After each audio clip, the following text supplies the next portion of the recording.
Here are the top stories for April 26th. Senator Risa Hontiveros says she is preparing and seriously considering running for the presidency in the 2028 elections, as former Vice President and current Naga City Mayor Leni Robredo has already announced her decision not to seek the country's highest post. As the Liberal Party is yet to name who it will tap for the 2028 presidential race, Hontiveros maintained her openness to be the party's standard-bearer, especially in light of Robredo's preference to stay in the local government. With no bets yet coming from the Marcos administration, Vice President Sara Duterte leads the surveys for the presidency, while Robredo places second, despite not giving any hints of changing her decision. The Commission on Human Rights has initiated an investigation to determine the truth on the circumstances that led to the death of 19 people in Taboso, Negros Occidental on April 19th, amid the word war triggered by opposing claims pertaining to the clash.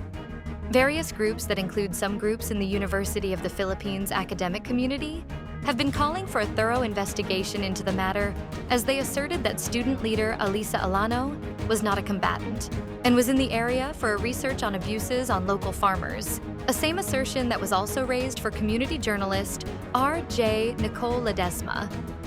On the other hand, the Armed Forces of the Philippines asserted that it was a legitimate encounter and pointed out that it is ready to present proof in the proper forum that Alano, for instance, was armed and was seen trading shots with soldiers.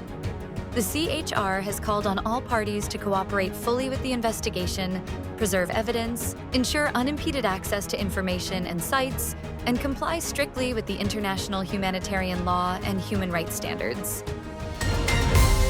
International Marine Conservation Group Oceana on Sunday, April 26th, warned of possible contamination of water surrounding the inactive Navotas sanitary landfill, citing the potential spread of pollutants from smoke, landfill leachate, and runoff from rain and water into nearby waterways and coastal areas.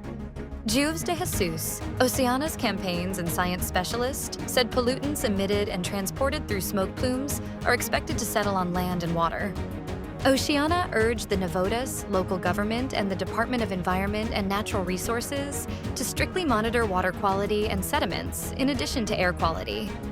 They also urged the Bureau of Fisheries and Aquatic Resources to examine shellfish and crabs that are at heightened risk of contamination.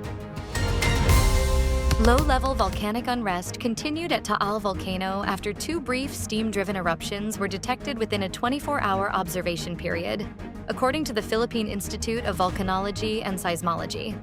Phivolcs said it's monitoring from 12 a.m. on April 25th to 12 a.m. on April 26th recorded 2 phreatic eruptions that lasted between 1 and 6 minutes. A phreatic eruption occurs when water comes into contact with hot volcanic materials such as rocks or gases.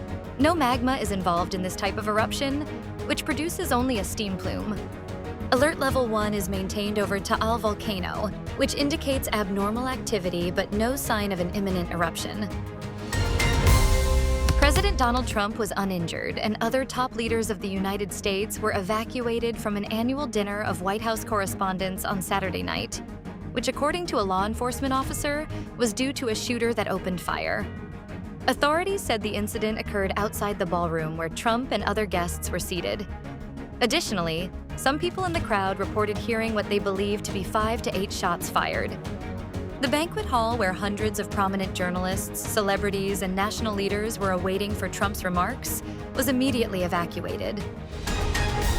Stay updated with the latest news. Visit our website at www.mb.com.ph